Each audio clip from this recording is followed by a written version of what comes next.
नमस्कार, मी योगिता मोकडे नवदृष्टीमध्ये तुमचं पुन्हा एकदा स्वागत करते. नेहमीप्रमाणेच तुमचे लाईक्स, कमेंट्स आणि शेअर मला परत उभारणी देतात तुमच्यासाठी काहीतरी नवीन करावं यासाठी, आणि तुम्ही दिलेल्या या सहकार्यासाठी मी तुमची आभारी आहे.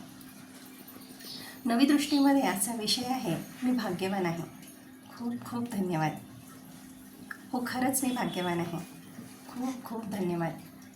हे ऐकून छान वाटलं ना? असेलच. मात्र हे वाटल्यानंतर क्षणात आपल्याला विचारायला असेल, खरंच हे असं आहे का? पण आपणास सांगते, जितकी निगेटिव्ह गोष्ट आपल्या लवकर लक्षात येते किंवा आपलं फोकस त्याच्यावर राहतं, तितकीच सकारात्मक किंवा पॉझिटिव्ह गोष्ट दिसायला किंवा समजायला आपल्याला वेळ लागतो. बरोबर ना? हे तुमच्या लक्षात आलं असेल.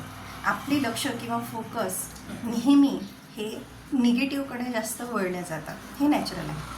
आता थोडा एक प्रयोग करून बघा. काही क्षण किंवा काही काळापुरतं तुम्ही थोडंसं मागे पलटून पहा. तुम्हाला नक्की असं जाणवेल की माझ्यासोबत जे काही निगेटिव्ह म्हणा किंवा एखादी वाईट गोष्ट घडली असेल, तर ती घडून गेल्यानंतर थोडं असं वाटलं असेल की नाही बा, हे जे झालं खरंच चांगलं झालं, म्हणजे चांगल्यासाठीच झालं. पहा, खरं असं आहे की हे ईश्वर किंवा हे ब्रह्मांड तेच तुम्हाला देतात की जे तुम्हाला चांगलं वाटावं म्हणून नाही, तर तुमच्यासाठी जे चांगलं आहे तेच तुमच्या पदरी पडतं.